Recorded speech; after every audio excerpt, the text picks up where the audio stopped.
All right. There you go. That's a lot better right there. So, greetings, everyone who's about to come on, or if you're already on. I I see that there's a little delay, but it's better than the last one. So, let me just click off here and see what we can come up with tonight. This is the it factor right here, baby. This is the it factor tonight. We're talking tonight. Gonna be interesting. Tonight's show is going to be interesting. So I'm gonna wait until some come on. So we're gonna that we got a few topics we're gonna talk about tonight. We got a few topics. So let me kick it off by saying, hey, happy belated Merry Christmas, Happy New Year, all of that, because tonight's show is going to be exciting. Let me tell you, we have a few topics that's going to be real hot to talk about tonight. And we're going to sit back, relax, and we're going to enjoy this ride. You need to come on and get some of this.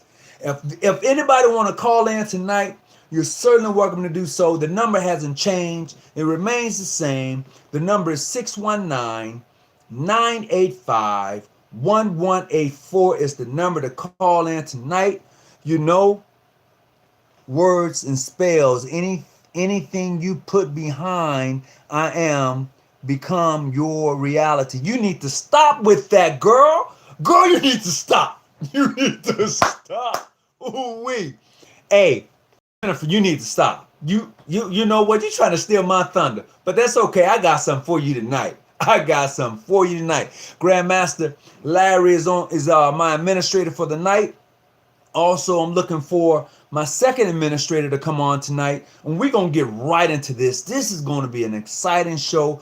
We're talking about the magical word tonight, abracadabra. You know, that magical word. What is so unique about that word in Freemasonry? Oh, you didn't know that there was a connection, huh? Oh yeah, we're gonna get into that tonight. I gotta get over here. I gotta be able to find something I'm looking for. Boom. Let me see. I think that's it. I think that's it. Yeah. I'm good now. So yeah, we're gonna get right into this tonight. Happy holidays to everyone.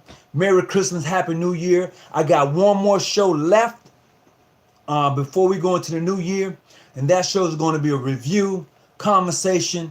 You know, nothing special about my last show. It's going to be a conversation, but this show right here, y'all better call somebody tonight. If they want some of this, you better call somebody tonight, because we about to get this work in.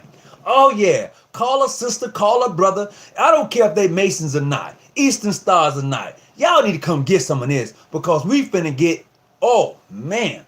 Now, my brother Larry, not you, Grandmaster, but anyway, my brother Melvin Little, he's on live right now, and he has a show that they're talking about, and it's pretty interesting. I told him I was going to come and go on live. I'm live right now. We're about to get this work in. So we're talking about abracadabra tonight. What's so special about that word and its connection to Freemasonry? Not only that, we're going to talk about the Female Phallic Society for PHA.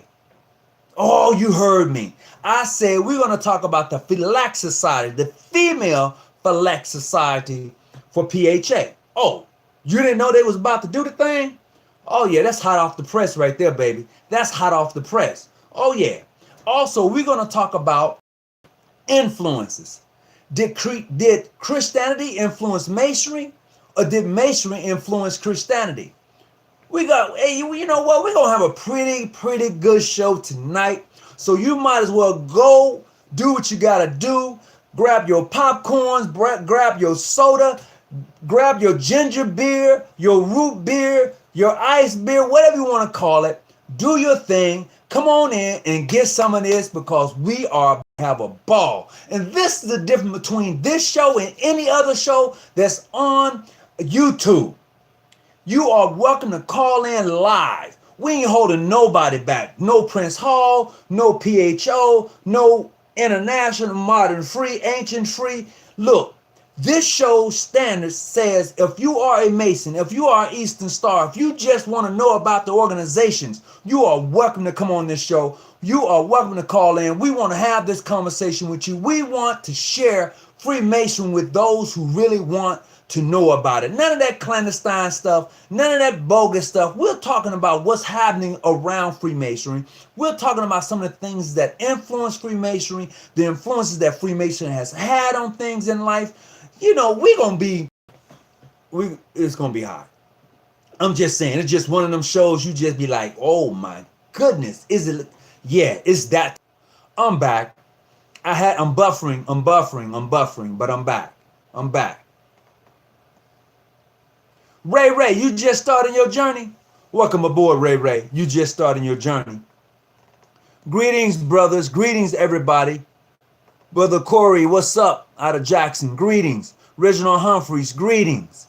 All right, please hit the like button. Thank you very much. I appreciate that. Please, whatever you do, hit the like button. Tell somebody to give us a call tonight, because this show right here, yeah, we're gonna talk about the thing tonight. We're gonna talk about the thing tonight. The show is called Abracadabra. You know, what does that have to do with Freemasonry? Let's get right into it. What does that has to do with Freemasonry? First of all, let's look at this word we call abracadabra. All right, it is from an Aramaic phrase, okay? It is an Aramaic word. Abracadabra is an Aramaic word, all right? Now, the true word of that is called cadabra. It begins with a K. It is spelled K-E-H-D-A-B-R-A, cadabra, meaning I will create as I speak. That is the true meaning of the word abracadabra. I will create as I speak. It's a magical word. This is why most magicians deal in illusions, because what they speak, they create. The word itself is a Chaldean word, meaning the phrase-like word to create. Now, these words are unique because in Freemasonry, we deal in illusions. As I've said before, in Freemasonry, we deal in illusions, or allude, which is a word that leads into illusions. You know we do. Everything we do in Freemasonry alludes to something, and it is illusion. And in saying that, it is magic. It is magic. Oh, you don't hear me though. This is why the magicians say abracadabra. They create things out of thin air. And you wonder why, how did they do that? You know, we want to know the trick. This is why even in Freemasonry, if you really get and study Freemasonry, the language of Freemasonry is like abracadabra. How did this brother know this brother and they have never met? How is it? What is it that they have that connects them so strongly that this stranger is willing to do things for him that he's never done for anybody else?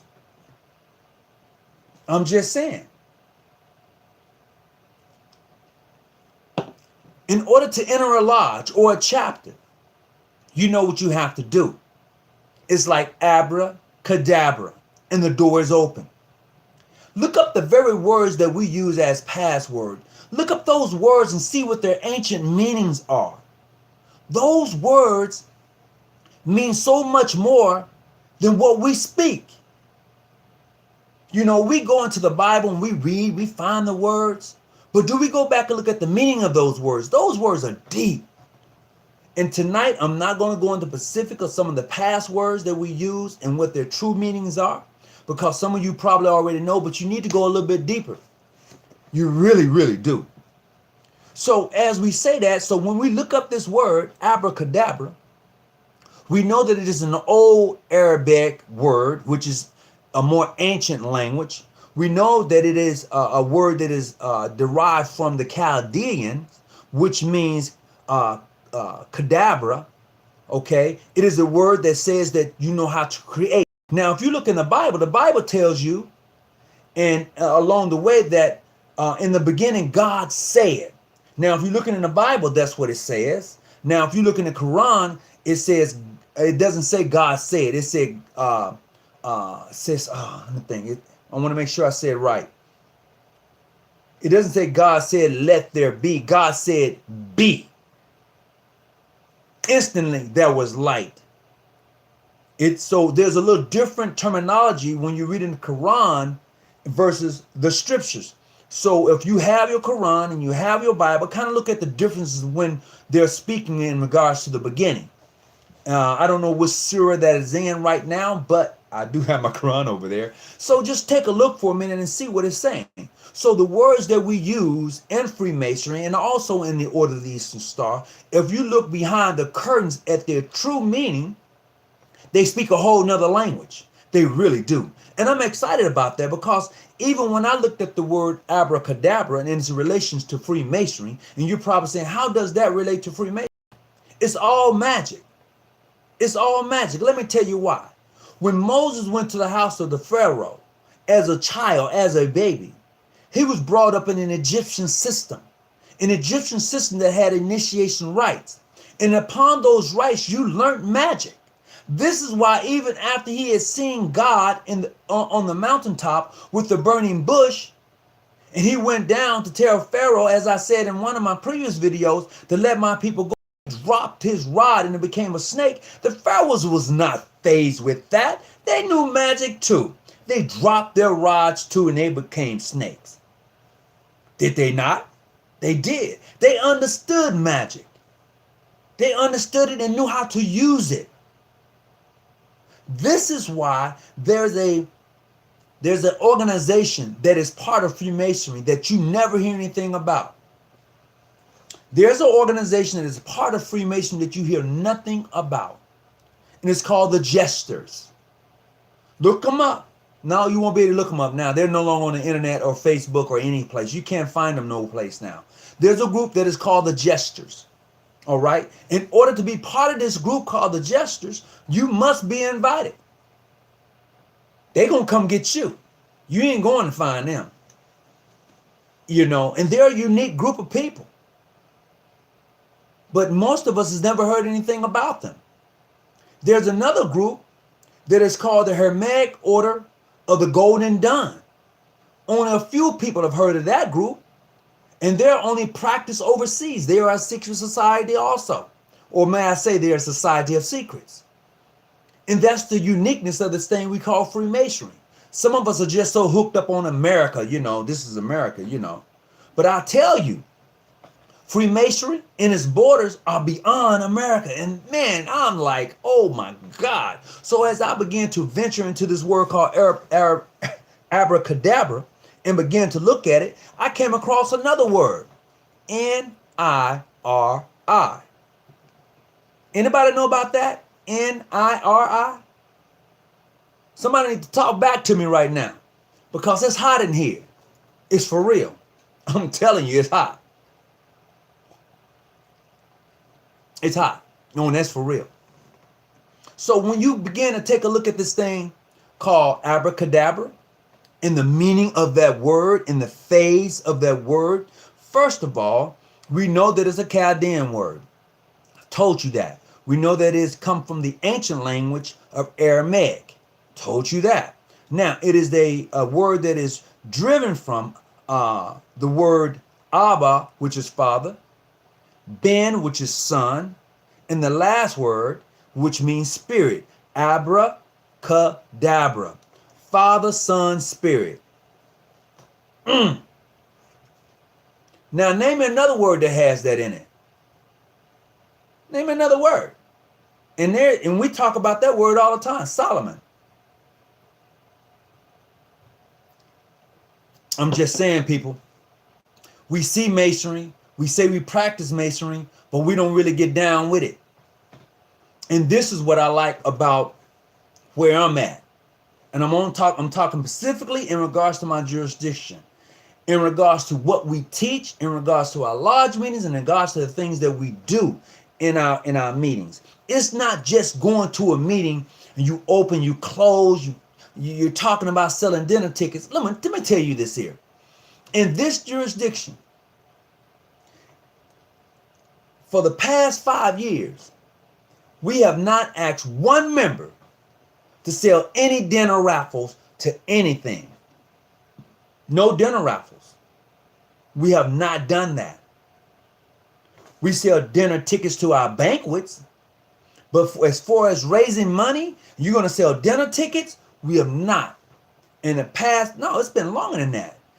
It's been a lot longer than that. But I'm saying 5 years. We have never asked a member to sell dinner tickets or anything like that to raise money. That's what I like about where I'm at. Toast. And I'm getting back on track. I'm gonna get back on track. So let me talk about the INRI. Anybody know anything about that? You need to talk to me, because I'm trying to peep and see where I'm at. Greetings, greetings. What's up, Shaheed? What's going on with you? Let me just see what I got here. I'm just starting my journey in becoming a Mason. Ray, welcome aboard, bro. Welcome aboard. Cause this ain't your daddy Masonry. Let me tell you, this right here is a little different, bro. So I don't know what jurisdiction did you start your journey with. And congratulations, by the way. Be it PHA, PA, whatever, bro. Congratulations on your Masonic journey. Get all you can get and add to it. Add to it. Definitely do that. Most wishful harms, how you doing? Greetings, greetings. I speak into existence. Jennifer, I'm telling you, you must have seen that. Hey, Stephen, welcome aboard. Please hit the like button. Thank you very much. Greetings to everybody. I'm just trying to go through it. Jesters, yeah. See, I was speaking about the Jesters a few minutes ago. That is another organization that is part of Freemasonry, but you hear nothing about them. And you gonna keep telling me all there is of Freemasonry is a York Rite and Scottish Rite. Man, if some of you actually knew, you wouldn't be Masons. That is the God honest truth. If some of you actually knew what was actually taking place in some of these various jurisdictions as far as Masonry is concerned, as far as these auxiliaries that they have, that's part of Freemasonry, and abroad, you wouldn't. This is why some of you are so stuck in this Americanized Masonry. I'm telling you, look up this organization called the Hermetic Orders of the Golden Dawn. And some of you are going to say, oh, it's clandestine. It's clandestine to you because you know nothing about it. It's clandestine to you because you're not educated on it. See, anything that you don't know and you're not familiar with, some of you are hell-bound to call it clandestine. But let me tell you, that organization, the Hermetic Order of the Golden Dawn, bruh, they deep. I'm just saying. It's a little different than your average masonry system. You know, including the Rosicrucians, including them. Greetings, who am I speaking with? I'm all right. Let me turn this volume up a minute, bro. Hold on just a second. Go ahead, talk to me. Hey, I had to jump in there now when you started talking about Abracadabra and INRI. But yeah, come on, talk to me, bro. Now, obviously, we know that INRI represents the 4 elements: fire, water, air, and earth. Now, hold on. Time out. Let me just hold you up. You may know that. Okay. You may know that. But see, there are some Masons, there are some Eastern Stars, there are some Christians who don't know that. They fall for the trick. Abracadabra. Yeah, they fall for the trick of thinking that INRI represents what some Christians says Jesus of Nazareth, King of the Jews. And that's not the case because that wouldn't be the proper translation of Jesus of Nazareth, the King of the Jews, because during that time the place Nazareth did not exist. In Israel. Come on. There's no way he could have been the King of the Jews from Nazareth if that place itself didn't exist. And let's have an understanding. Jews as we know it didn't exist. It was a religion. It was Judaism. Right. And what people got to understand with Judaism is, man, you've talked before, and you know I'm Jewish. Jewish does not denote a race of people. It denotes any people that came from beyond. Man, you're about to make me shout. Yeah, it represents people that came from beyond or who crossed the sea. Abraham was a idol worshiper, him and his father. And when he spoke with the God, which if we understand who that God is that he spoke to, we'll have to go back to the ancient Samaritan text and understand who Enu is, or Ilu, which in turn became El, or El Shaddai, which El Shaddai actually translates to God of the mountains, and that is why Moses went upon mountains. Man, you about to make me cry. Man, you go on teach. I'm gonna be quiet. Go on teach, bro. Go on. I'm sorry. I'm excited. Go on teach, bro. Go on. See, the biggest problem with us, especially as Black people and Masons, is we don't do what you just said. We don't research words and what these words truly mean. And by researching the words, you have to go back to the original language in which these texts was written, because people are lost in translation. They give you El Shaddai, and it translates into your King James Bible as God Almighty, which is mountain. And when you get El, they translate El as God as a general title, but El actually represents the supreme deity of all of the ancient Near East pantheons. And pantheons means that there is a body of beings or supreme beings that sit on a divine council with one supreme being that rules from that spot, i.e. a worshiper master. But we'll keep going. And they represent the fashioning body that moved throughout the earth, and that's why I said, let us make man in our image. And that's why in the very first line of the Bible in Hebrew, it says, Bereshit bara Elohim et hashemayim wa et haaretz.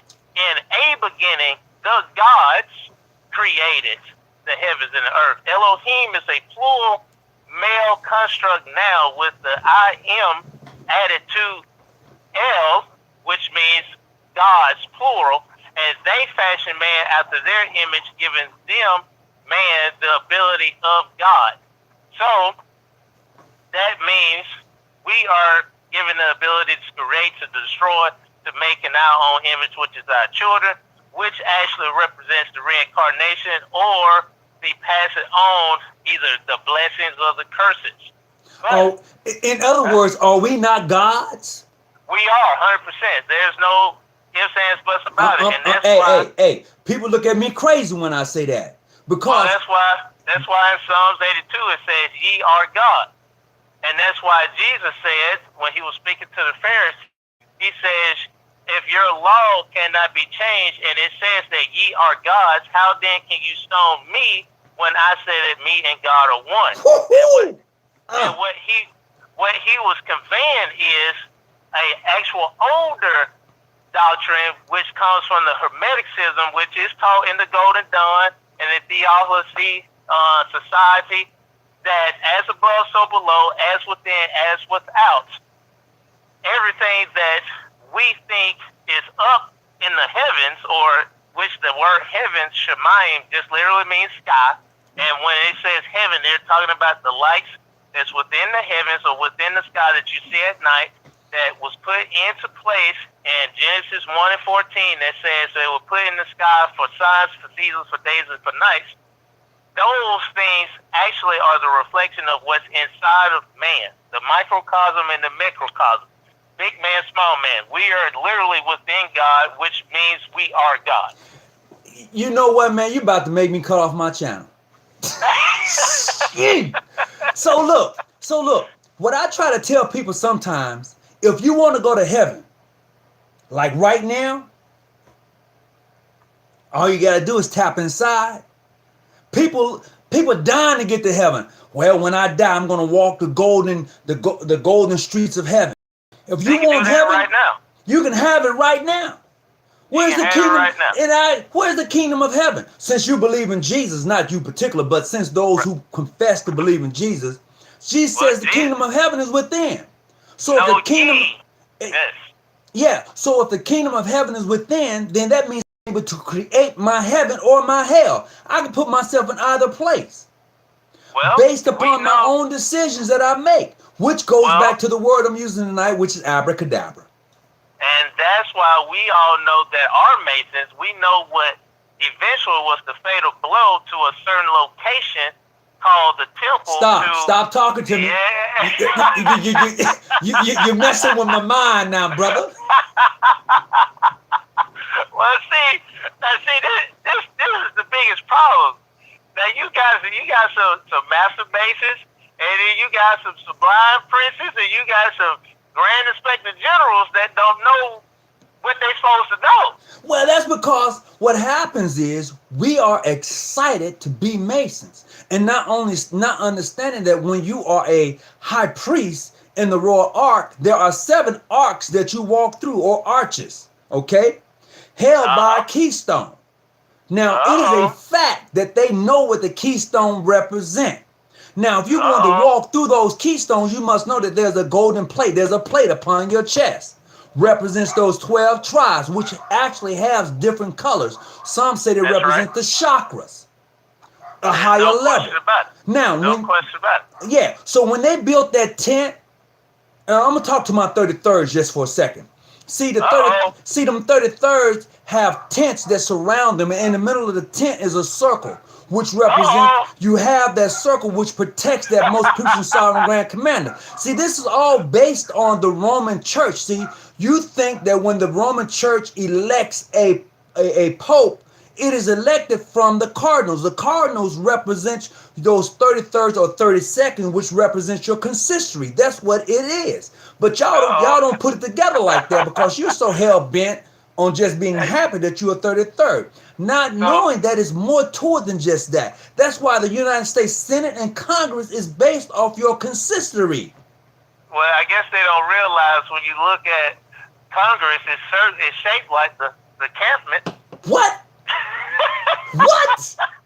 Look at the Pentagon. The Pentagon is your encampment of the Masonic organization. Hold on. So you telling me they don't know the 1, the 3, the 5, the 7, and the 9? No, they don't know it yet. They know it because most of them don't understand the connection of the magic cube. Okay? They don't understand that, but in all the numbers you get, people think, 3, 5, 7, you're a master Mason, but you don't understand that 3, 5, and 7 only gives you the 2nd degree. There's another set of 15s that you must understand. And they don't grab that yet. As a matter of fact, keep talking to me. I'm going to find it because I just got through working on the magic cube. I don't know what I put it.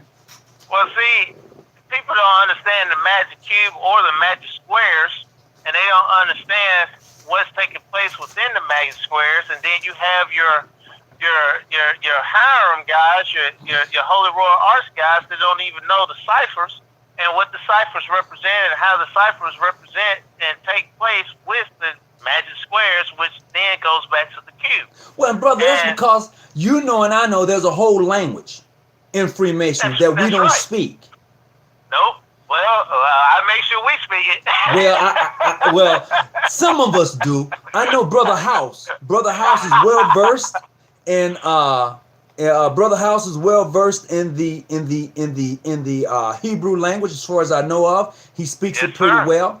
So I'm just saying that people are not able to grab hold of the language that Masonry actually. They think, will you be off from what to what? They think that's something. It's not any. Go ahead. Say what? I was gonna say, the biggest problem, especially when you got the guys that's going up in these degrees, your 32nds and your 33rds, they don't even know who brought the consistory structure to America. If they knew who brought it to Charleston, North Carolina in 1801, they would know why the cube is so important. And then they would look at these people and see why when we pray, we put a black cube on our heads, and why a certain group of people, like yesterday, which was a high holy day for the Arab people, why they walk around a black cube, and why they walk around a black cube in the direction in which they walk around it. And then when we go to the lodge, we'll realize why we do what we do in that certain type of way. Hey, I got a question for you. Did the sun not die? The sun definitely died. It's going to raise. I think the sun is supposed to be raising tomorrow. Am I right? Well, the sun actually raised today. Oh, okay. Okay. The sun died on the 23rd. Okay. It did. Yeah, and then it moved 1 degree north back toward the equator, which is the rising of, or the reincarnation of Christ or Jesus or the Son, which in Hebrew, the O and the U are interchangeable. So when you see Son of God or Son of Man, then you understand that the Son of Man is the S-O-N of man, and that is what dies at the winter solstice. And below that, you have the 3 belts or the 3 stars of Orion, which represents the 3 wise men. And that points directly at the sun as it initially rises on the 26th, making this journey back to the northern hemisphere, which represents the 3 wise men. And the southern crux or the southern cross is the cross in which it was crucified on in the wintertime. When it took its final blow by Scorpio, the scorpion, which is what stabbed the sun or the Son of Man in his rib and killed it on the southern cross. Bam. Isn't that the same representation as the Christ man being stabbed with the rib, in between the ribs into the lungs when he was on the cross? That's exactly right. I'm just saying, people don't know what organization they are part of. They're just happy to be called a Freemason. But yet we say as the sun rises in the east, do some, then we say the sun in the meridian height, and then we say the sun in the west at the close of the day. But they don't understand all that they talking about is talking about the sun. They talking about the sun. Not only are they talking about the sun, I'm going to add this into it and correct me or just add to it or just if you can. Now, I look at that as in life and death, birth and death, because what I've gathered when I've read is that along this journey we call life, there's that birth, there's that high peak of the sun, and then there's the death of the sun. And that is what and that's why in Freemasonry we say we are walking upon the level of time to which man is born and no man has returned. That's that journey.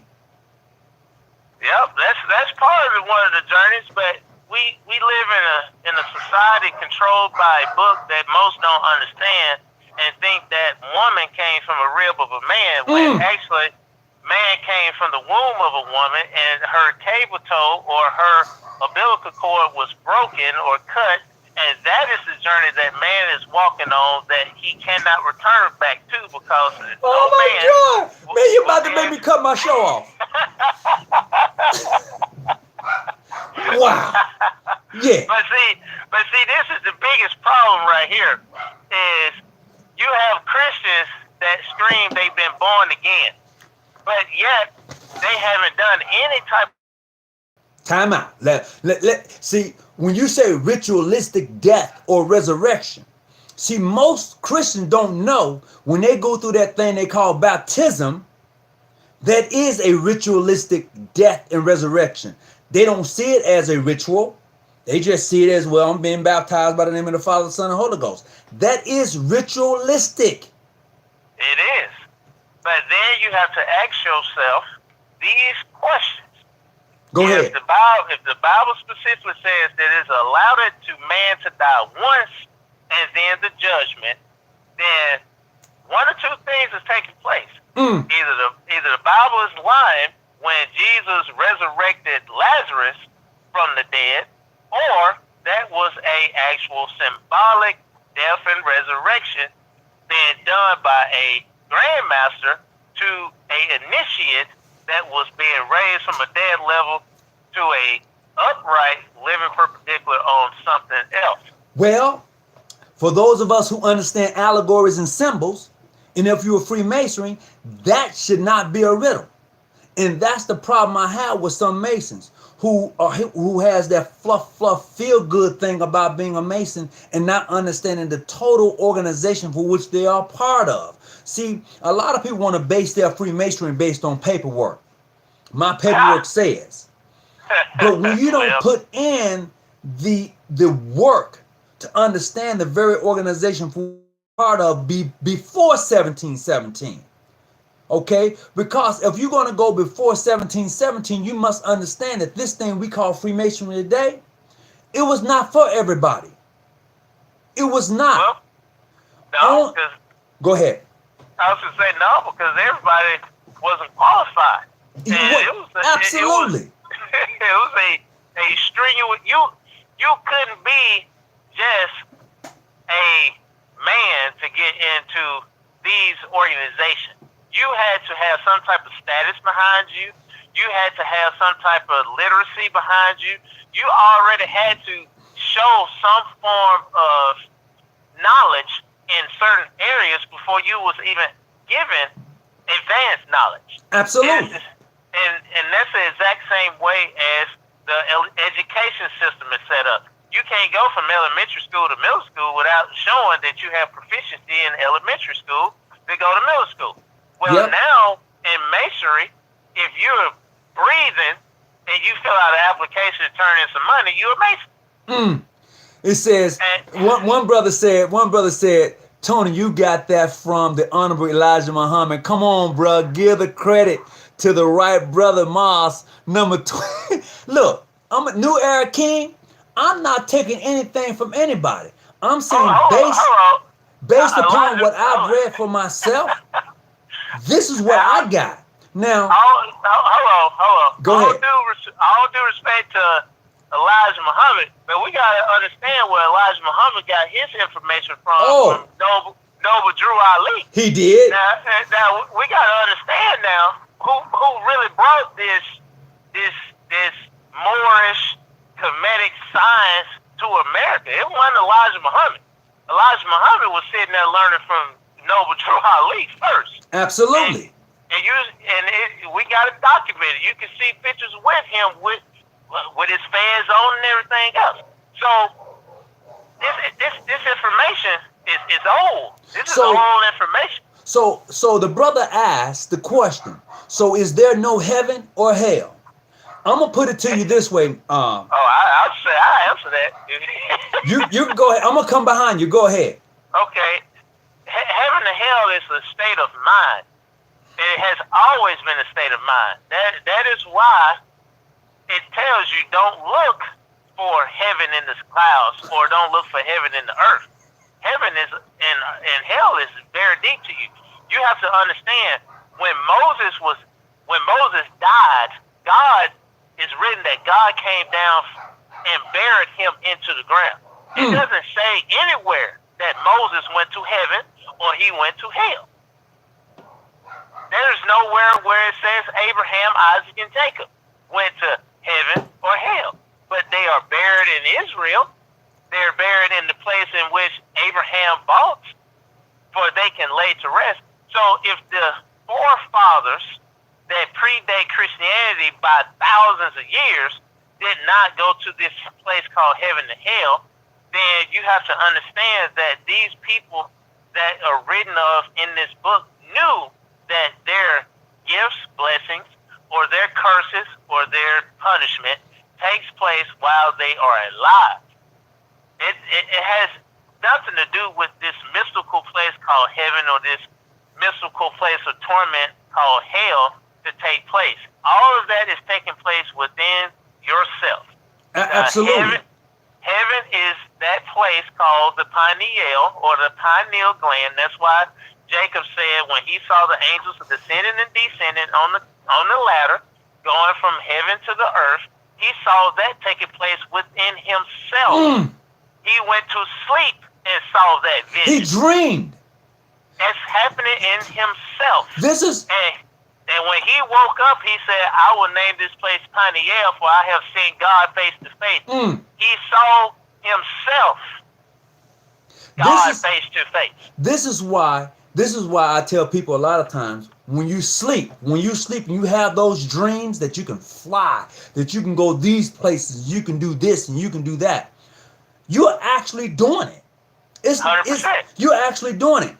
I told the story a while ago that I was dreaming I was still able to hoop a little bit. Hell, I jumped straight out of bed one night. My wife was like, "What's wrong with you?" I said, "Shit, I was playing ball."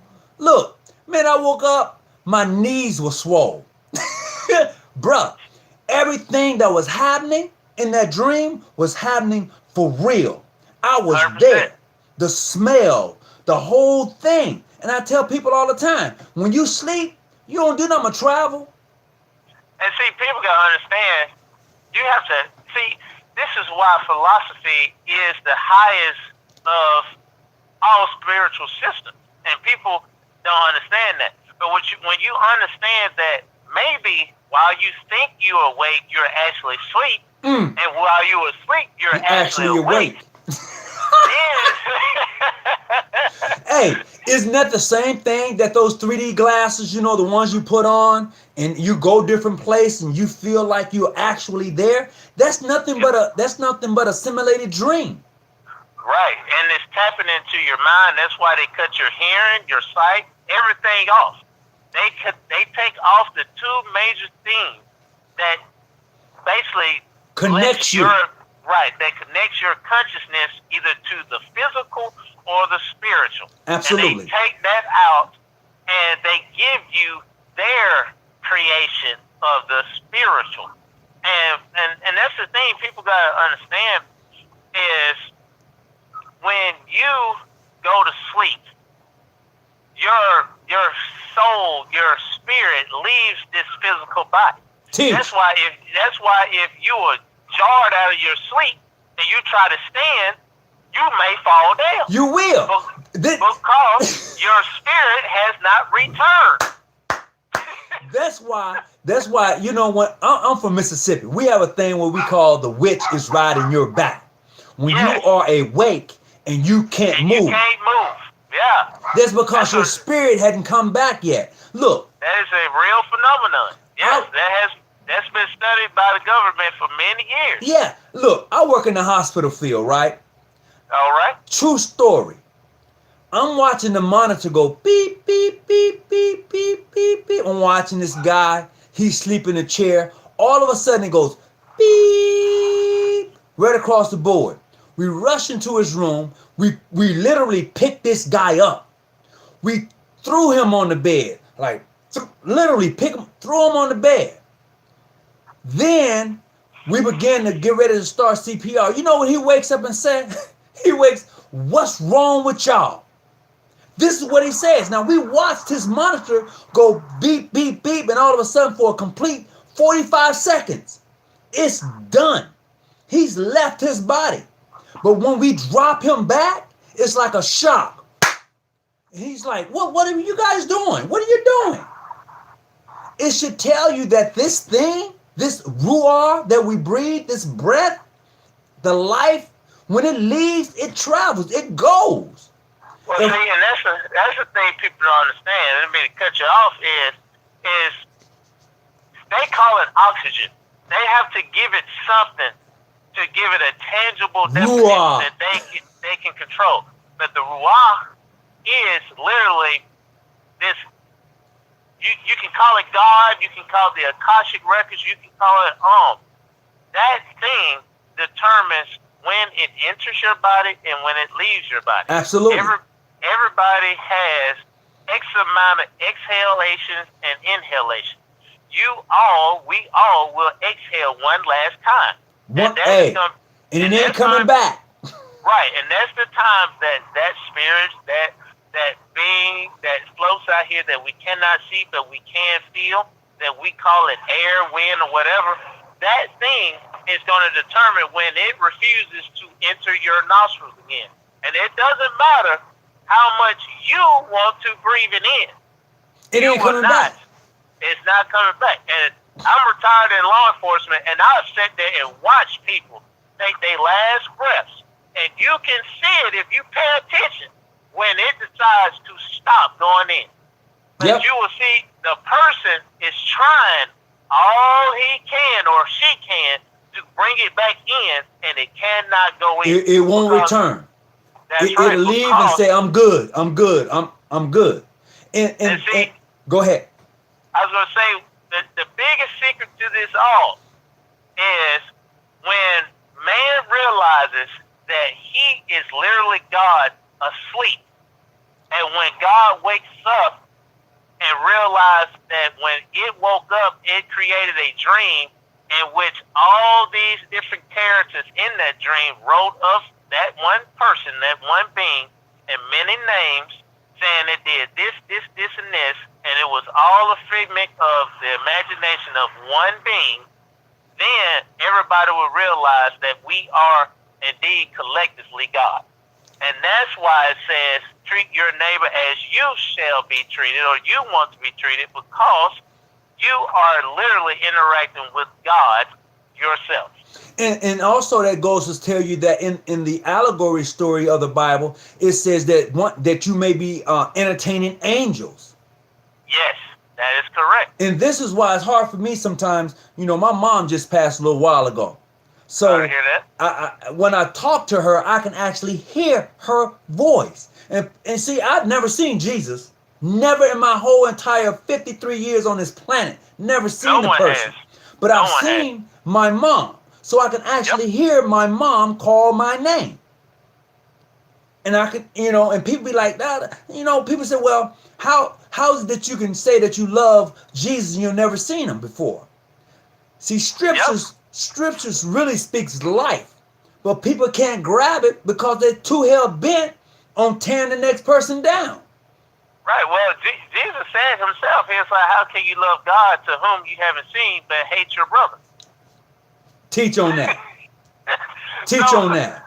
I mean, the thing is, and the simple understanding of that is your brother is the reflection of God. If God said, I have made man in my own image and my own likeness, then every man that you see, every woman that you see is the identical reflection of God.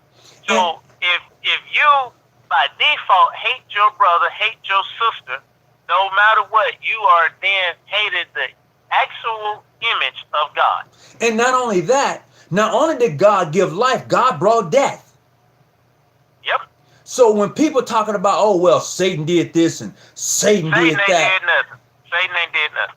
I'm just saying. The word Satan in Hebrew literally means adversary. That adversary can be a person, place, or thing. Your adversary is the thing that is there to block you from doing a particular thing. And Numbers chapter 22, Satan was used to actually do good, to prevent somebody that would eventually become a descendant of the Christ from doing something that would tarnish the actual bloodline. So Satan was sent to be an adversary to keep that person from doing bad. So in saying that, because you got me excited now. So in saying that, did the Christ man go through some type of initiation rite? Of course he did. And that's what the whole taking him up to the mountain, showing him all the kingdoms of the world, and saying, if you bow down to me, I will give you all that power. Everything, that's why it says in Hebrews chapter 2, verses 14 through 18, that he himself suffered being tempted. Well, that tells you right there, number one, in that whole chapter, it actually tells you that he was made just like his brothers from the seed, and the word seed is sperma in Greek, which literally means the man's sperm, that Jesus was made from the sperm of a man, that he himself had to be born like unto his brothers, so that he could be tempted. So he took not upon himself the likeness of angels or spirits. See, people don't read the book. They go to church and get these lies. No, because if they really read the book, it'll scare them to death.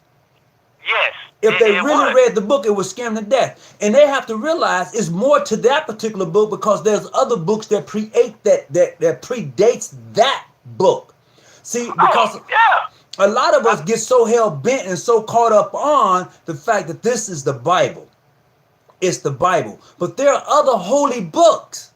The Bible, in the scheme of things, is a very, very young book. It is. When it comes to your books of the dead, the going by day and night, the Papyrus of Ani.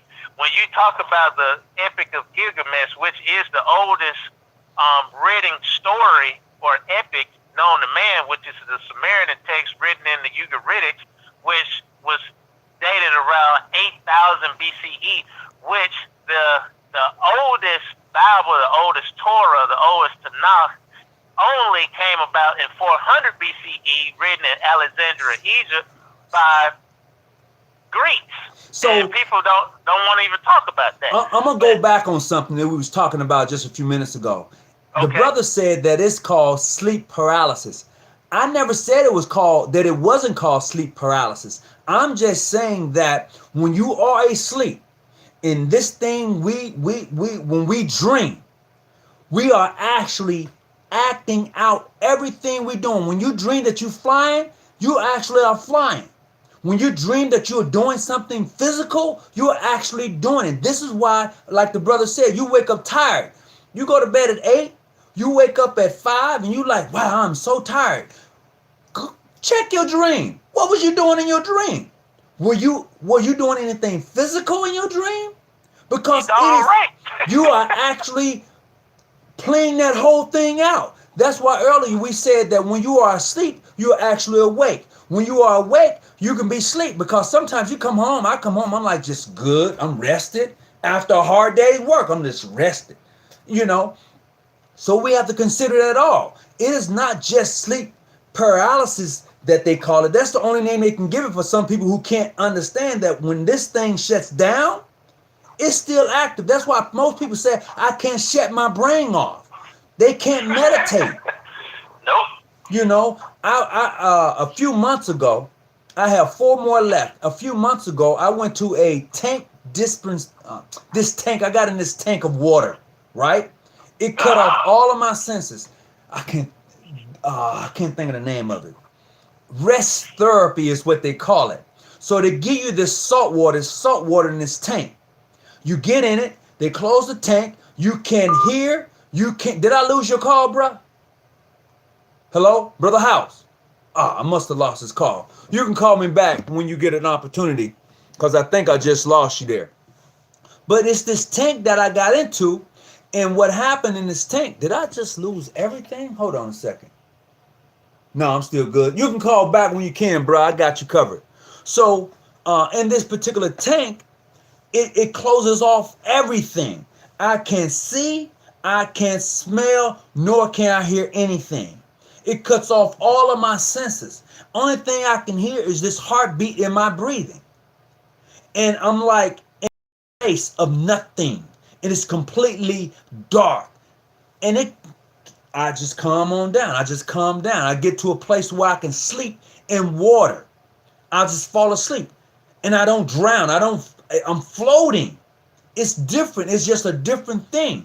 So, as we get these conversations into Freemasonry, it's deeper than just this thing I'm going to lodge me tonight and we just going to talk about these little things. No, it's deeper than that. The ideal is most of us can't comprehend that. We don't get involved with that because some of us are too hell-bent and too scared to even look at this organization for what you are part of. Freemasonry. Look at the word as far as being free. Understand that. Free thinkers. Masonry, to build. So what are you building as a Freemason? And don't tell me you're building a house or a church. And don't tell me it has something to do with stonemasons.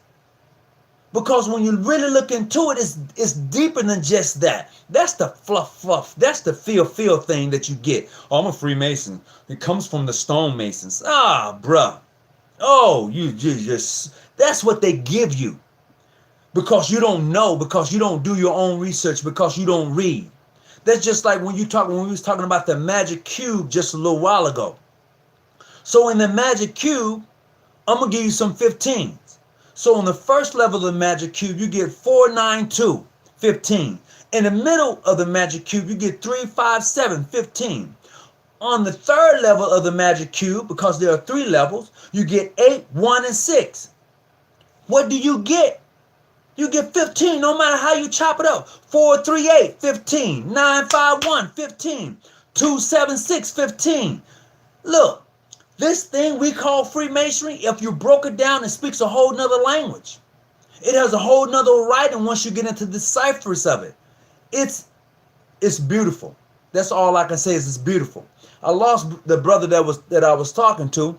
I don't know what time it is where he's at, but when we begin to speak things into existence, and some of us don't believe that you can do it because you don't practice it, you don't put it into play. And what happens is the very thing that you desire, and you don't speak about it, you don't talk about it, you don't put energy into it, is not going to happen. A lot of us say, man, I need a job. I need a job. Create your own job. If you got something somebody wants, they'll pay you for it. Trust me, if you got a skill that somebody needs, they will pay you for it. And if you got one of those great skills that somebody needs, they'll pay you a lot of money for it. They'll pay you for it. Create your own job. This is what gets me about highly educated people that come out of college with all of these degrees that they have. PhD in this and MS in that and all the alphabets you can have. But you're working for somebody else. You can create your own job. You say you're a psychologist?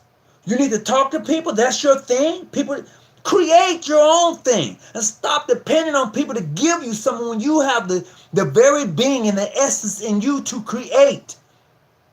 Yes, there are some good jobs, and I have a decent job. I do, and I work for a medical system. I do, but outside of that, I got my own little thing going too because I have a skill set that people need.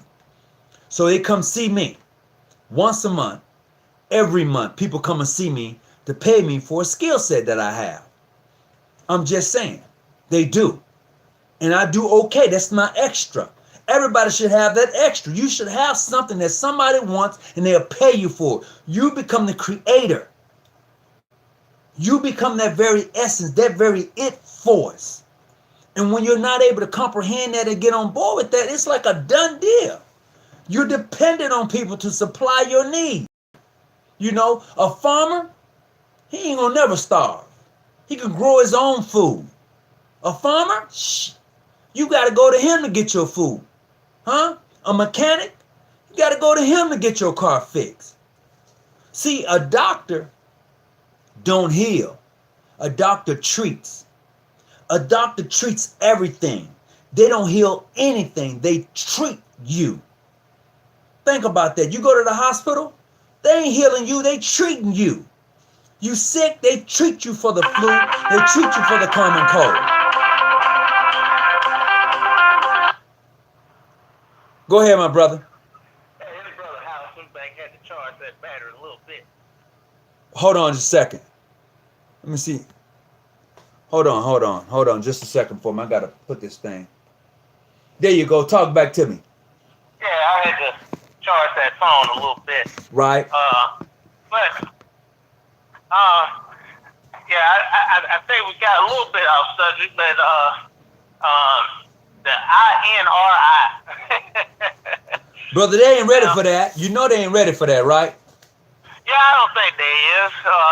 But you know, at some point in time, they gonna have to get it. But see, I'm gonna tell you this, Brother House. They should be ready for it because you see that in the Scottish Rite degree on the LOP. Am I right? I mean, correct me. Yeah, you're definitely right. If you are in the LOP, you should understand what the INRI means. You should be able to grab that. That's just me simply saying that the yard, you should understand the yard and the triangle, the 3 equal parts, you should be able to grab that. Aren't you in the lodge of perfection? Aren't you trying to perfect the thrice puissant grand master of perfection? Come on, somebody need to talk to me tonight because you know what? This is hot.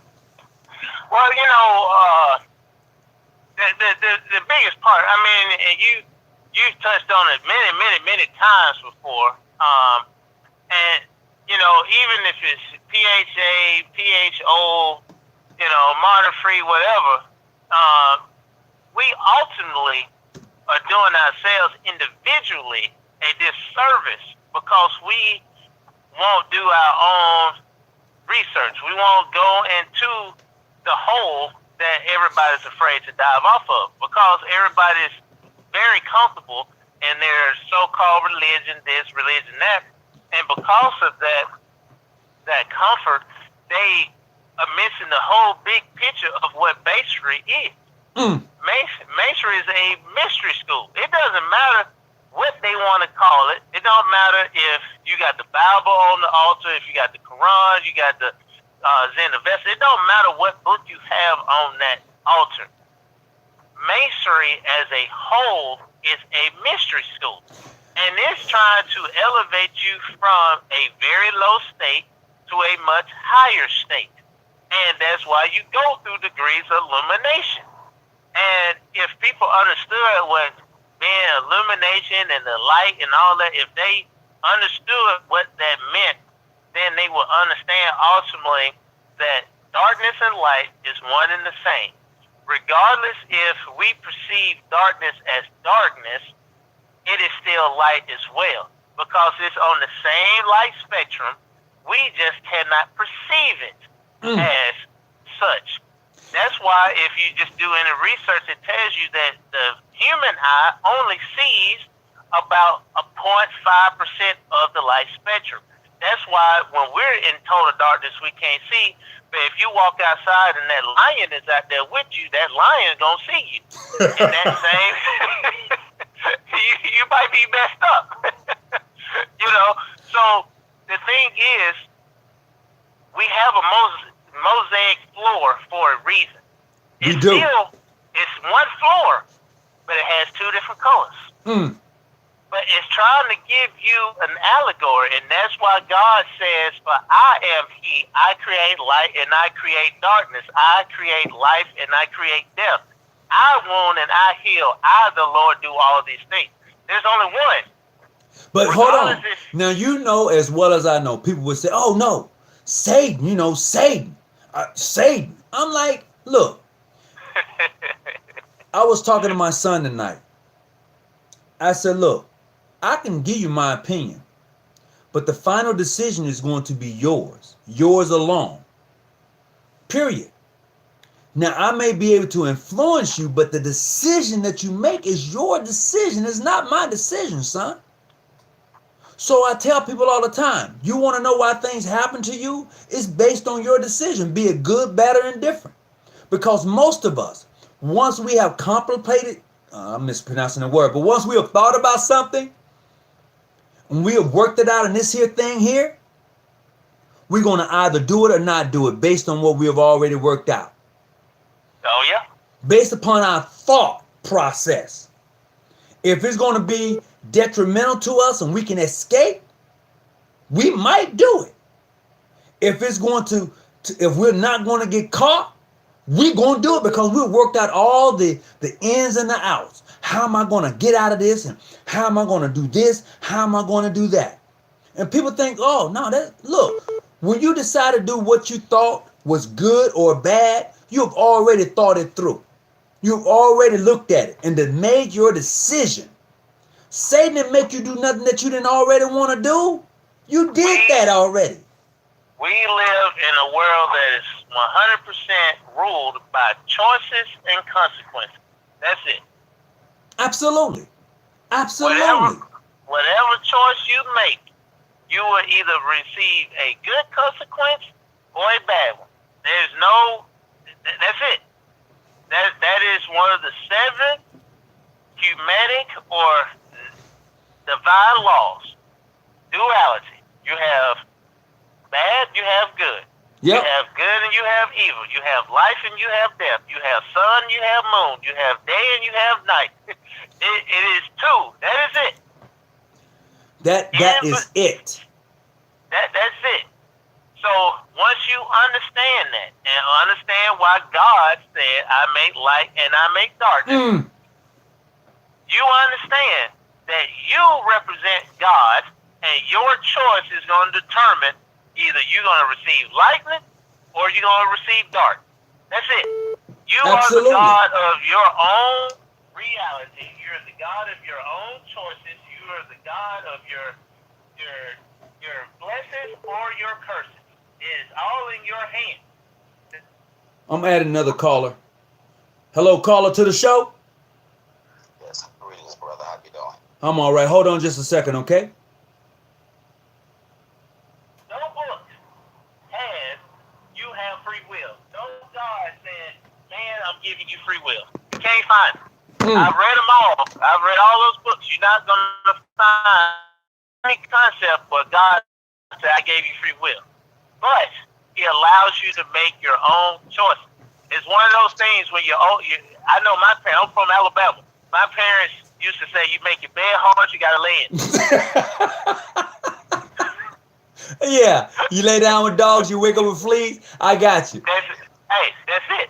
So Satan didn't make your bed for you. You made your own bed. Oh, you certainly. made that choice. So look, brother House, I have another caller. Yep. Don't go nowhere. I just want to see what he has to say. Go ahead, brother. What's your name? Hey, how you doing? Greetings to all. My name is Brother Bradley, past worshipper master. I could do down lodge number 7, Cleveland, Ohio. I reside right now here in Atlanta, Georgia. Okay. I called in once before, had a great conversation before. I decided I wanted to chime in again because I love listening to your YouTube channel and get a lot of enlightenment. And I've been reading the comments in regards to the INRI, which is the title I have never heard any brother even dare to bring to Common Channel. So I'm really thankful and appreciative of that. And the other caller that you have, on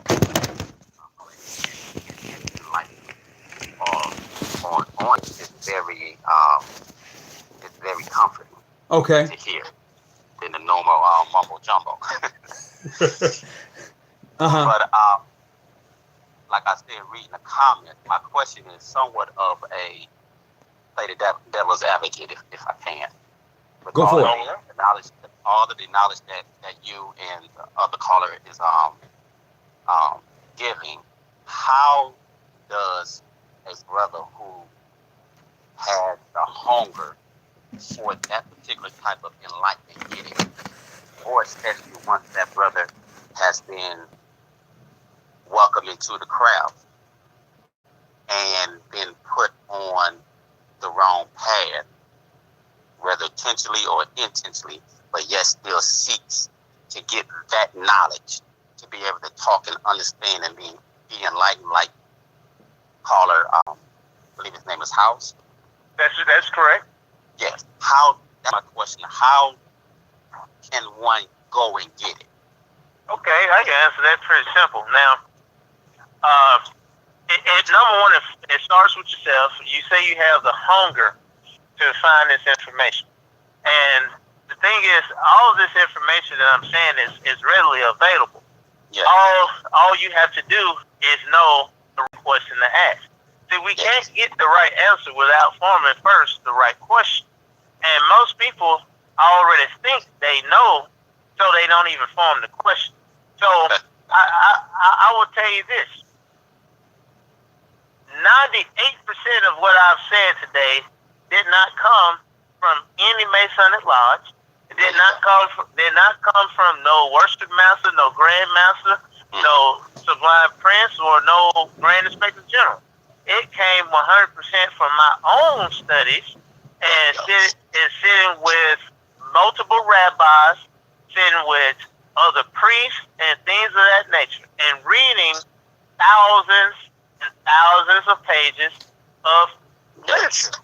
Now, granted, I do speak 3 languages pretty well, and 2 of those languages I learned specifically so that I could read books that are not in translation. So the biggest thing I would tell you is, if you want to learn real truth, you're going to have to be comfortable being uncomfortable. Absolutely. Because the information you're going to come across It's going to shake you. There's just there's no ifs, ands, buts about it. Brother House, let me tell you what we told an initiate last month. We had an initiate. My brother Eric Sutton, he told the guy, he said, this lodge that you join is going to shake the very core of your faith. And the brother like looked at him like, what? We're going to shake the very core of your faith. And it wasn't that we want to scare you, but the information, if you want it, is there. And it's going to make you rethink everything that you think. So it's going to shake you up a little bit, but you got to be like, okay, let me go find this for myself, because a lot of stuff people get when they don't go back and research it for themselves is like, well, John said, Right. Peanut butter said, whatever, but when you get it for yourself, you got it for yourself. See, the thing is, I was going to say, the thing is, today's age, the people that's walking this earth right now, that call themselves Masons and everything else, if they were to go back in time 1,000 years ago, only maybe 2 or 3 people would be able to make it through the initiation, because they was testing people and trying them in a real life, true manner. Now, I must say I'm happy they don't do that anymore. But the thing of the matter is, we have been spoon-fed misinformation, because in order for those who are in power to stay in power, they must know what others don't know.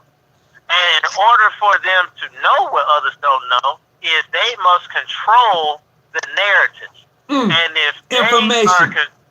Yes, if they know what you don't know, then there is nothing that you can ever do to threaten them or threaten their power. This is why there's degree systems. Now, I don't know if I get some kickback on this, but I'm gonna tell you right now. We say we're all on the level. Being on the level means we respect each other as men, and we're on the level as men. But as Masons, we're not on the level. No. Because if your Grand Master walks into the Blue Lodge, you're not going to go talk to your Grand Master as he is on the level with a 3rd-degree Mason. It's just not going to happen. We just got to be for real. You're going to have a different level of respect for him. Absolutely. Exactly. And you're going to know that he knows what he at least should know more than you know if you're a 3rd-degree Mason. So if this man is a 33rd degree and you are a 3rd-degree Mason, you cannot literally and truthfully think y'all are on the level. So, brother, how what you're saying, to allude to what you just said in regards to controlling the narrative for your own selfish reason, would you agree or disagree that will be a brother, no matter what degree he has or seat he may have in the lodge? Well, I would say this: not obeying at least their 1st-degree obligation. Well, the thing is, as a 1st-degree Mason, you were said not to do something to people that's outside the lodge. When you became a 2nd-degree Mason, it says don't do something with a 1st-degree Mason and those who are outside the lodge. As a 3rd-degree Mason, Master Mason, it says do not do a certain thing with a 2nd-degree or a 1st-degree and those who are outside the lodge. So as you go up the degrees, you should already know that it's going to be something that you cannot say to those who are below you. Right. But I agree with you. I don't mean to cut you off. I agree with you 100%. But I'm speaking more so in regards from one Mason brother to another Mason brother, no matter what degree that brother must have, because there is something in that 1st-degree obligation that says that you should not deceive your brother. Well, see, what you have to understand is the word is right. The word deception and the word conceal are two different words. Yes, it is. I can conceal something from you and not deceive you. Mm-hmm. But I can, which may be very helpful you. to you in the long run. Exactly. Right. So you gotta be careful with the words that you say, because you may use those words out of context and actually use them wrong altogether. So the main thing is there's books right now that you can buy easily off Amazon that are 1,000-page books. I've got a 1,500-page book that will give you more information on the philosophy, science, your body, and how the body and the stars above you actually make your body function. Why you have a headache on Sunday and you don't have a headache on Monday. See, this whole thing, as above, so below, is literal. If right now, as we sit right now, there's an 8-planet alignment going on. Right. 8 planets are perfectly aligned. Yeah. And people don't understand how those planetary alignments and these astrological shapes and stuff is taking place and working within the body. See, everybody thinks, oh, we have a square and a compass. Well, where did they first see squares and compasses? They saw that in the night sky in Africa. That's where the square and compass came from. When they looked at it and said, well, hey, the sun moves in a circle of motion, and if the sun is flying and floating in the sky, some unseen being that we call God is doing that. So how is he doing that? So they emulated what they saw in the heavens, and that became the working tools, because those were the tools in which they thought God used to create what we see in the physical. Absolutely. So, all of these things are readily available to you. All you got to do is read it. And the biggest problem with us, especially black Masons, regardless of what affiliation you are, we don't read. Hey, I say that all the time, bro. That's the honest God truth. We don't read, and we're lazy. Yeah, because if they read, it would scare them to death. And a lot of us get in this for the wrong reason. And like you, Brother Hawkins and Brother House said, when you really tap into it, you get serious about this craft, your very soul is going to be shaken. You're going to be scared. You're going to be faced with not just physical challenges, but spiritual challenges as well.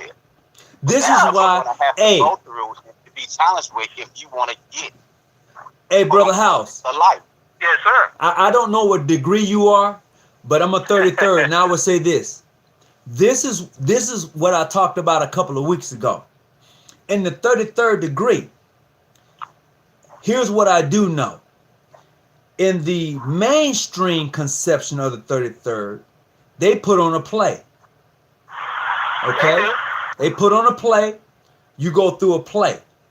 I would say, from what I know about my PHA brothers, all right, there is sometimes it depends on how many is going. There's a play, and then there's an initiation rite. When I say a play, they actually show a like a video. Okay, I'm telling you what I know and what's been told to me by those who've gone through it.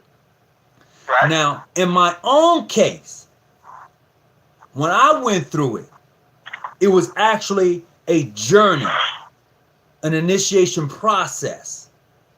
And I would say that was one of the most, to me, initiations that I had experienced, because now I understand the scope of why I made the journey to the 33rd. Now the ideal is there anything beyond that? Of course there is. You know why? Because outside the borders of these United States, there are so many degrees and so many rights to we can't even fathom what's going on in other countries and what they're doing in the initiation process. This is why. Say what? Oh, I was gonna say. I tell a lot of brothers all the time that like to go on vacations and tours. I say, look now, when you go overseas, you may not want to have anything masonic on. You may not. because I know from experience myself that a tiled lodge in Israel means I got an M16 in my hand, and if you come this way, we're going to blow you away. If you don't say the right word, if you don't pronounce the word properly, if you don't know this sign, this symbol, this word like you're supposed to. See, we have this thing we learned in the second degree with the Ephraimites. where they say the wrong word, and they get, well, that's for real, and that's still for real today.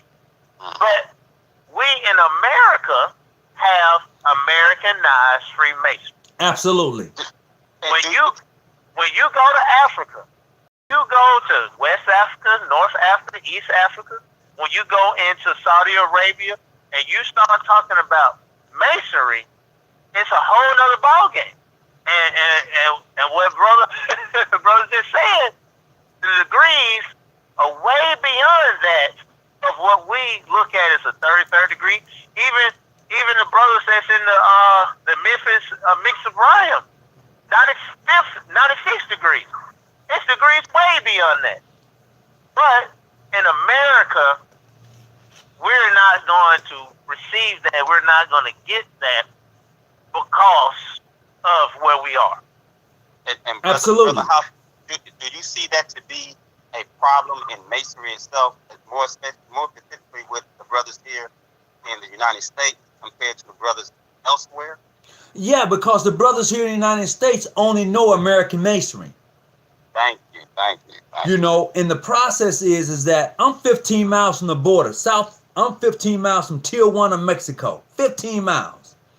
You hit that border, you're in a whole nother country. The laws are different, the lifestyle are different, and if you walk the wrong way and go to the wrong block, you're gonna be different. Yeah, you are.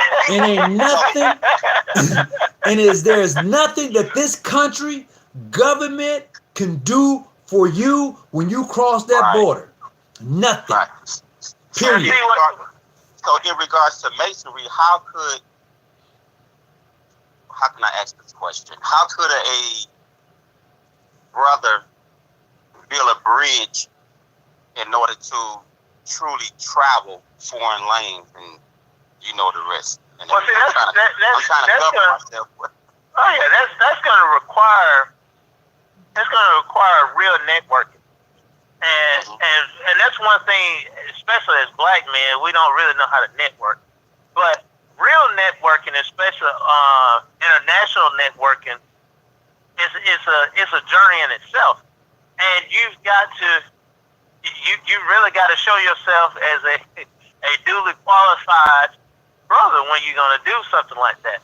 Now, even people that's not Masons, that say archaeologists, they have to network with certain people to get to certain areas, to do certain digs, to do certain research, things of that nature. And that requires a certain handshake, a certain token. It requires certain things.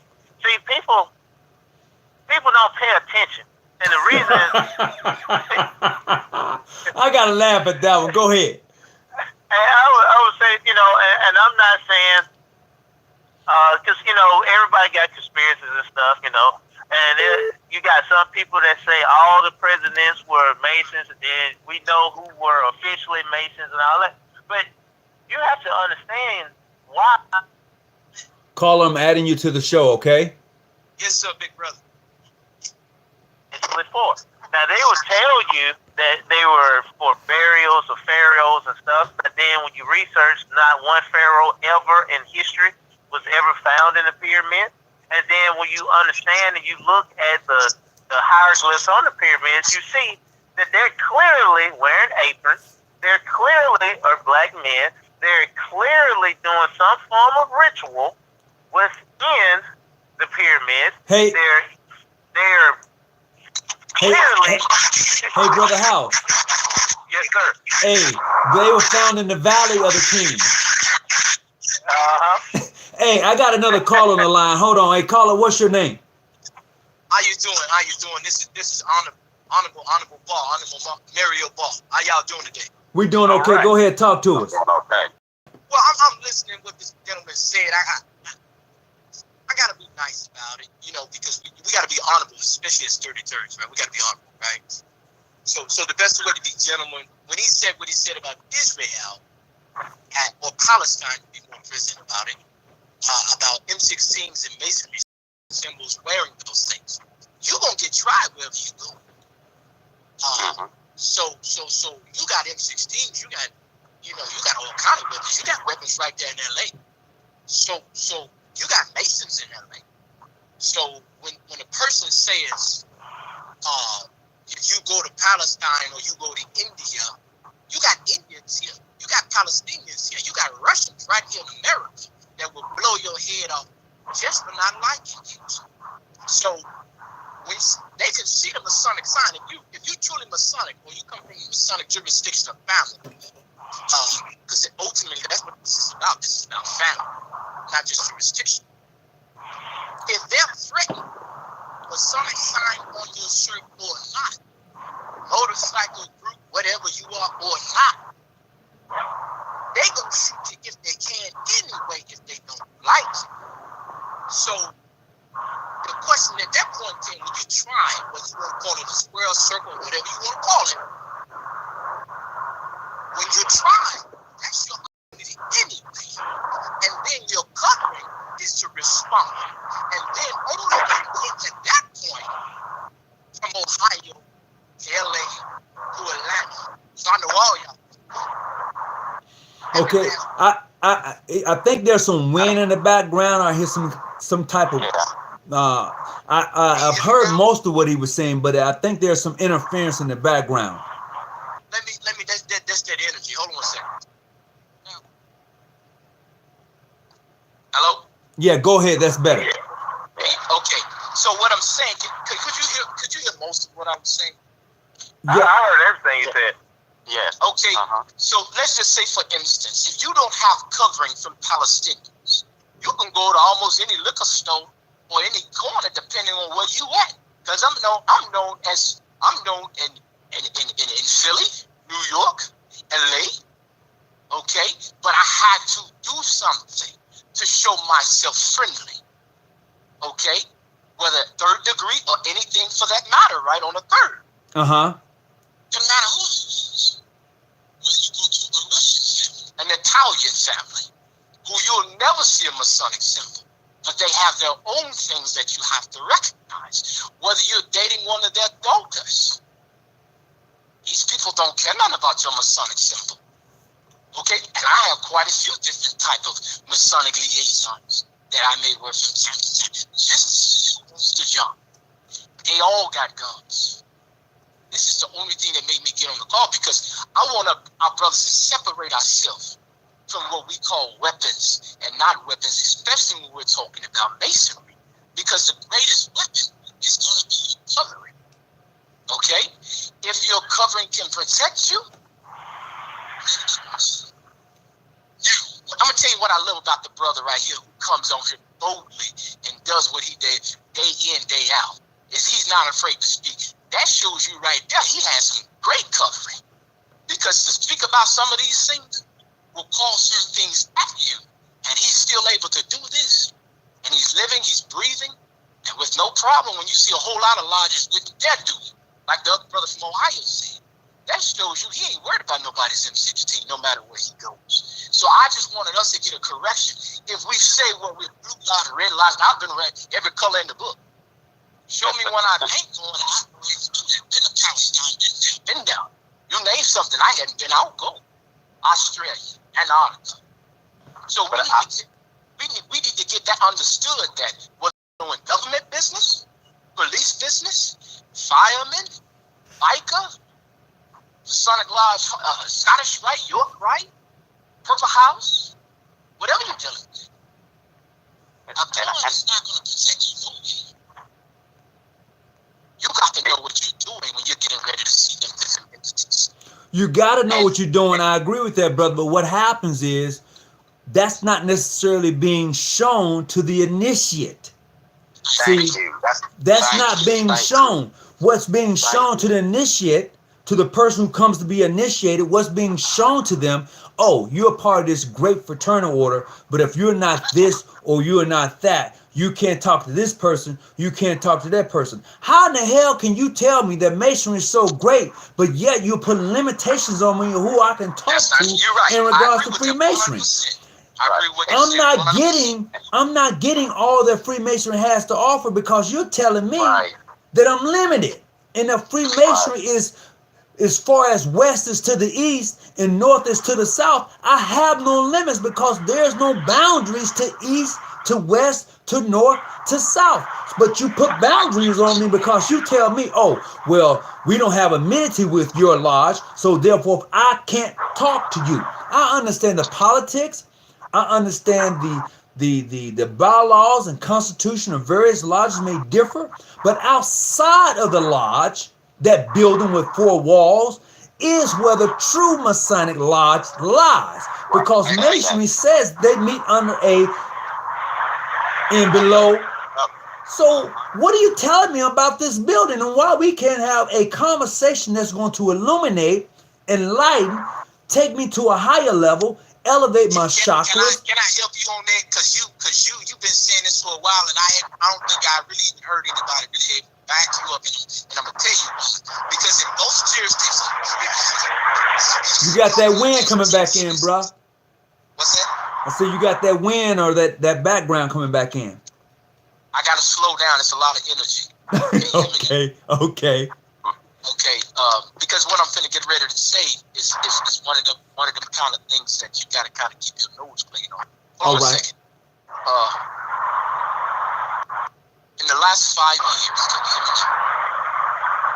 In the last 5 years, and I know you can contest it, it's 2012, all the way into energy changes, right? Okay.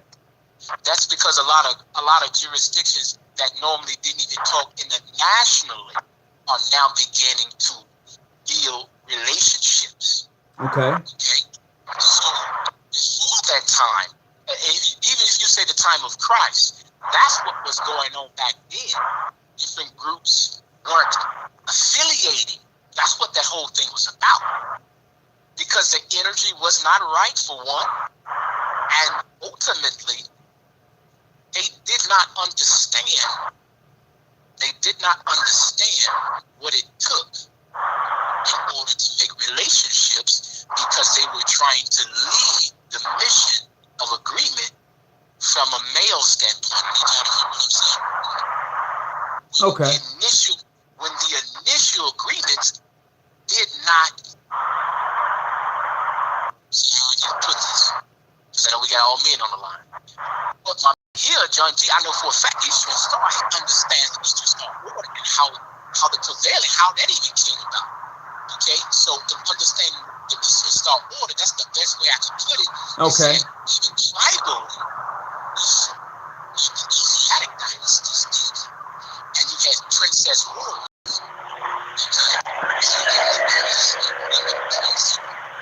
Well, you know what? I don't know how well you hear me, but it sounds like you got some planes, you got some serious things going on, and you're kind of in and out to me. Okay. You can't hear me now either, you can't. There you go. So you can hear me now? Yeah. You might be on a plane. Hell, you might be at the airport. I'm just saying. Well, can you hear me now? Yeah, go for it. Okay. I think what it is that sometimes I talk, I'm used to talking. If I'm talking in front of a lot of people, I do that. Or if I'm just talking to my wife, I'm very passionate. So be passionate. Be passionate. I ain't mad at you. So what I was saying is, a lot of our agreements, especially on $1 billion level, a billionaire does not speak from a male aspect. He will always speak with his greatest weapon, and that's his wife. A lot of lodges, we if you're talking about from a Masonic aspect, kind of got out of touch with our initial way to communicate, even from family aspect, outside of the lodge. And because of that, it has separated our interests. Okay. Not just globally, but territorially, even in the states from northern jurisdiction, Masonic world, and southern jurisdiction, which you saw in Cairo and Egypt. Right. So you can see interesting connections. So I'm gonna say this to you. I don't know how well you can hear me, but because of the background noise, you can call in, you can call back, bro, but I'm getting a lot of background noise from you, so you're in and out. I don't know if the other callers on the line can actually hear everything you're saying, but for me, I'm getting a lot of like interference. And what you're saying is good stuff, but I just can't get it all. That's the truth. Okay. All right. Okay. So look, you can call in and you can call back if you can kind of clear the noise up in the background. But Brother House, what you got to say on what he was saying if you can hear him?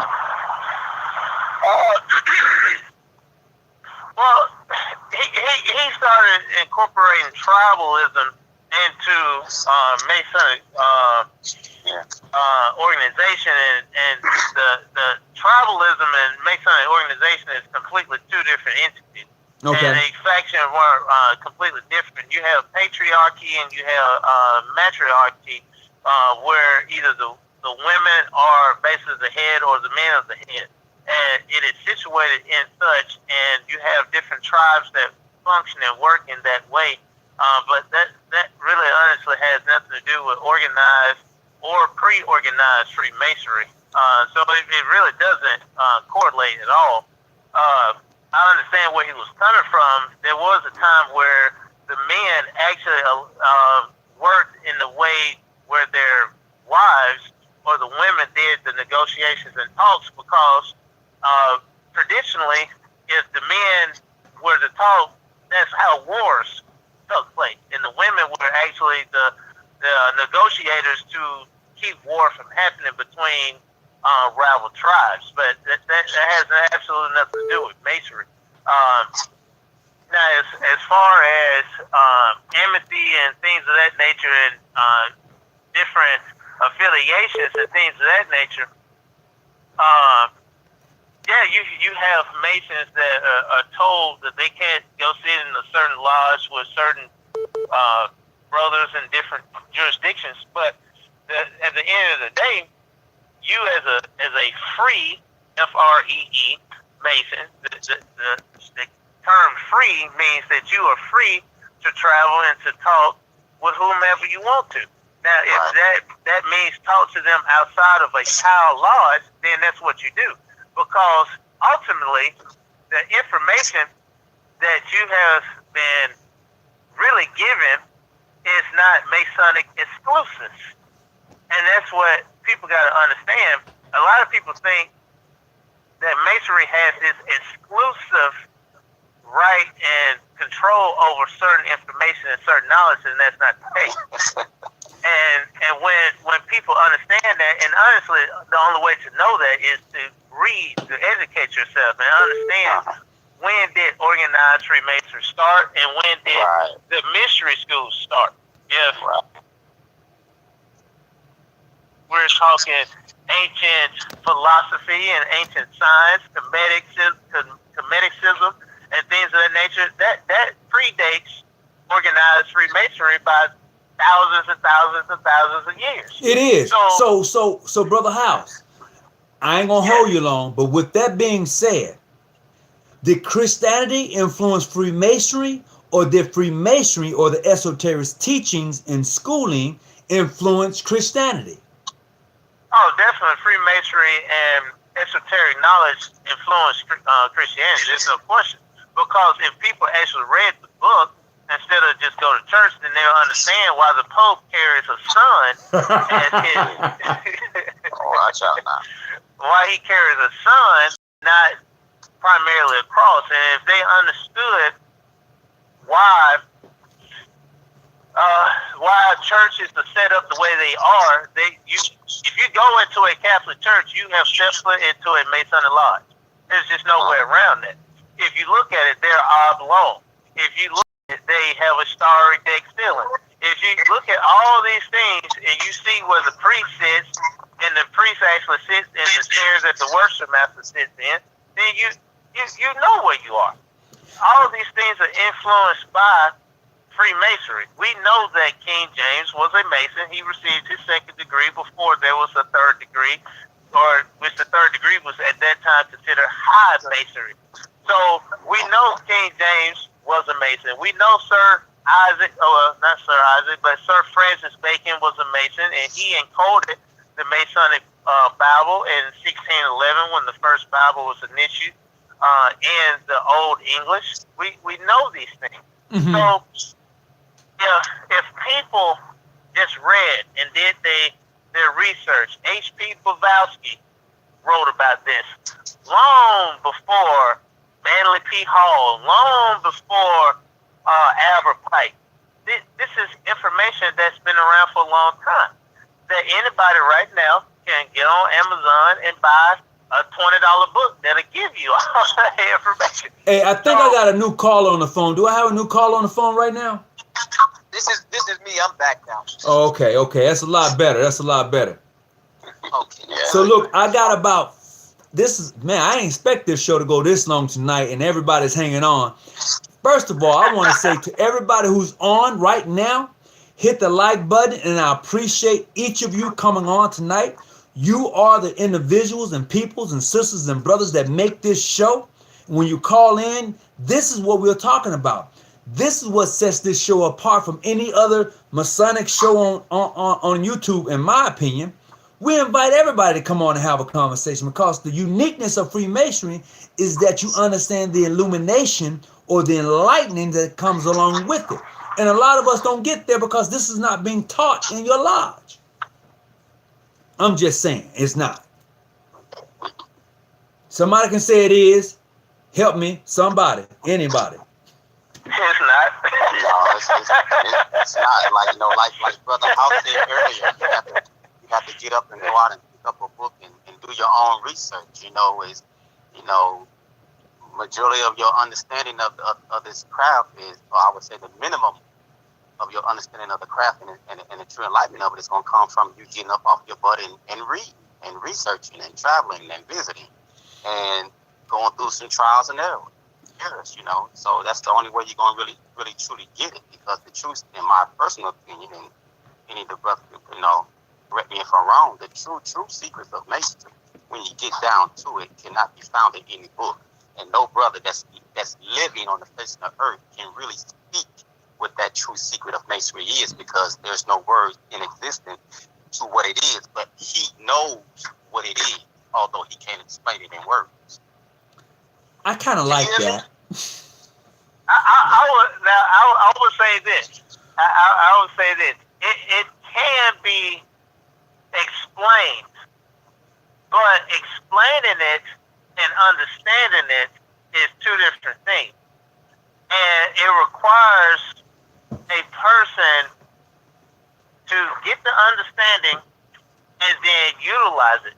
It's a certain reason why it's called work, while we are supposed to be working. See, Masonry is not a charity, even though we do charity. A lot of parts of Masonry, they like to do a lot of charity, and they think that when the Bible says faith, hope, and charity, or faith, hope, and love, that means go out there and do all this charity work. And that's good. But that's not what it really means. But the work is the work on the individual self. Everything in Masonry is designed to get the person to remember who they are, to know thyself and be true to thyself. Yep. I got a question for you. I got a question because that's the horrible, beautiful side of Masonry. I say horrible because when I talk about Masonry from my large life, and I know you fella, you the guy that laughed, you know exactly what I'm talking about. It's horrible because when you see yourself, watch this. When you see yourself, do you know it's you? Because it's disgusting. It's horrible. And if you've ever in the bishop, like my big brother here in the bishop circle, it'll bring you to your knees and bring tears down your eyes. I mean, when you see yourself, when you really see yourself, you can't even go to the other side of the curtain until you really accepting what you saw. Y'all talking about that curtain? Well, see, Now, see, the thing about seeing yourself, number one, you cannot see yourself with your eyes open anyway. And it's until you actually understand where the light actually came from is when you understand where the truth is. See, we have been given an allegory and said that we're in search for light. Well, the truth of the matter is you in search for the darkness in which you came from. Because everything that is existence came from darkness. Everything. When you put the seed in the dirt, it is returned into the darkness, and that darkness is what brings forth the light. That life is life itself. When you came out the darkness of your mother's womb is when you came into the light. We are all in a journey to return back to the source, and that source is darkness. And that's why it says, in the beginning there was void and darkness, and the earth was out formed. Now, I'm not trying to interrupt. I want to make. Go ahead. Because I know where you're going. It sounds beautiful. Remember, I talk about and even in beauty, there's a horrible presence. Stay with me. Watch this. So, as you say, in darkness, if someone said yin and the yang. So, the horrible part of darkness and the truth stinks. It's ugly. And in the horrible part, as the brother said, he said, I will shake he said, in this law, in the research law, he said, I will shake your very belief system that you're standing. I'll slow it down, no again. I will shake he said, so if life is true, and we say if there was one, I tell people all the time, if there was one way, one word to explain God, it would be the word truth. I did this at one of the biggest churches in my state, probably the most, the biggest charitable churches in my state. And the gentleman who I did it was not only a multi-millionaire, but he was one of the fundamental members of that church. And he was a token member, if you understand what I'm talking about, color-wise. And when I said what I said to him, he started looking around. But I wasn't looking around because for a very long time for him, now this guy was set. I'm talking about he sat down with a Bill Gates one time. So he knew all of the members, if you want to talk about worldwide. For him to look around when I made the statement, but I didn't look around. So what was in me, then he said to himself, this is what he said, and I knew I was dealing with a different presence. Stay with me. He said this, he said, you're like me. And I thought to myself, I'm not like you. You might be a part of me, but I didn't look around when I made my. Are you calling to the show tonight? Absolutely. Hold on. The thing of the matter, when you say God is truth, then you have to understand truth itself is relative. And what you deem is true may be false to somebody else, and what somebody else says is false may be true to someone else. God does not operate within truth or falsehood. God himself operates outside of such simple understanding. So when man understands that the only place he can see God is when he closes his eyes, you then understand why the Christ says, when thou prayest, go into your closet and close it, for there when you speak to God in private, he will hear you and he will bless you in the open. So the understanding of God is pure darkness and absolute stillness. And that is why in Malachi 3 and 6 it says, for the Lord changes not. To not change means not to move, not to change, not to be formless or to be formed. It means to be absolute stillness. So just a second before we go any further. Okay. Two things. I have a new caller on the line. We got about 15 minutes left. I want to get him in real quick. Go ahead, caller. What's your name? God greetings. My name is Nate the Great. I'm calling from Philadelphia, Pennsylvania. All right. My next question is, are you a member of the Masonic Order? No, I am not. Okay. I am enrolled in the Old Fabric Institute of Technology, the intellectual home of Gabriel Oyibo, the founder of God Almighty's grand unified theorem, the holy grail of mathematics, the answer to the so-called theory of everything. It is the fountain of the greatest mathematics on the planet. Is the totality of all mathematics is Gaga. The formula is G-I-J equals 0. It is the completion of Albert Einstein's work with E minus MC squared equals 0. And if anybody doesn't know, Gaga was investigated by the White House under the Clinton administration in 1997.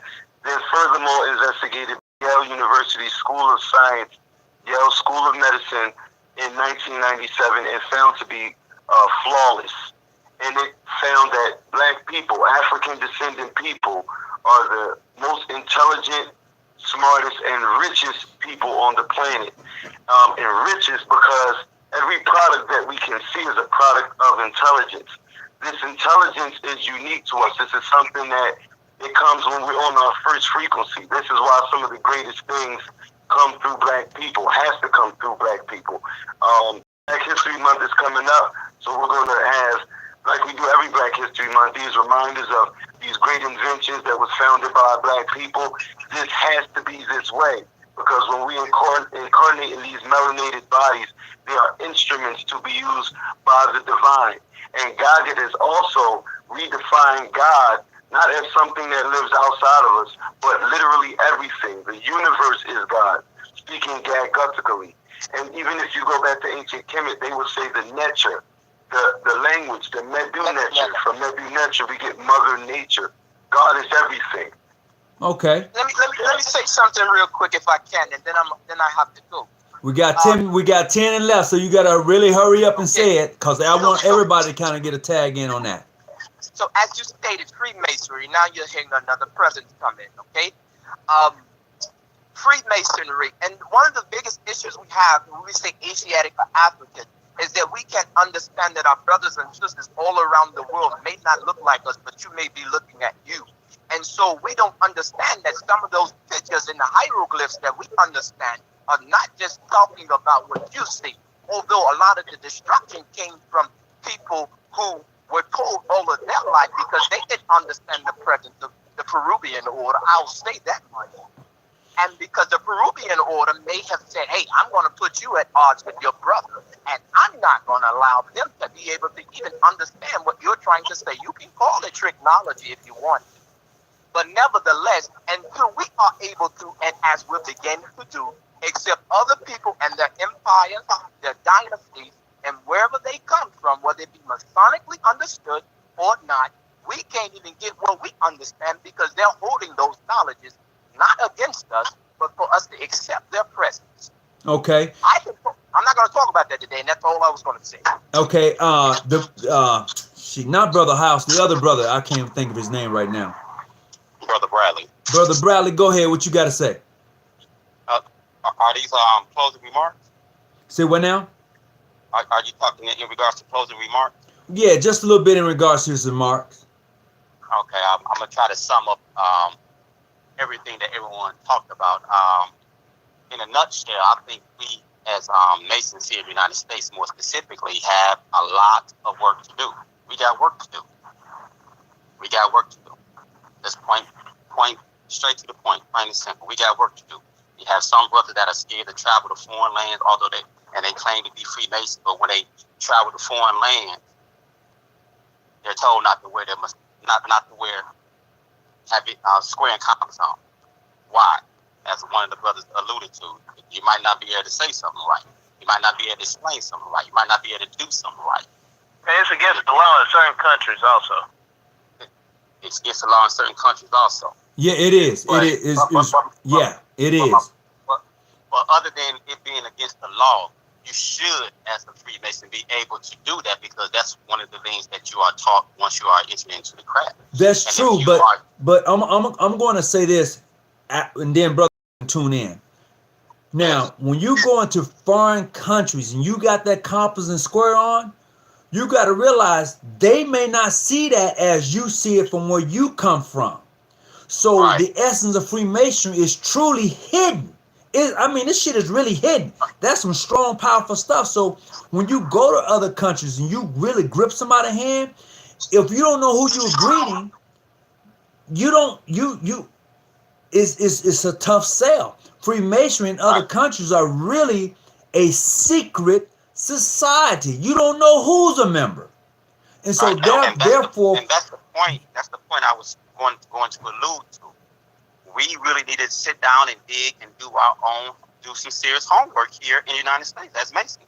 That's true. I agree. You won't get that argument out of me, Brother House. What you got to say? All right. Well, what I would say is this: Freemasonry is a secret society that was once a mystery that was teaching man to understand what man is and how to become a alchemist, in which the great mystics were once able to do.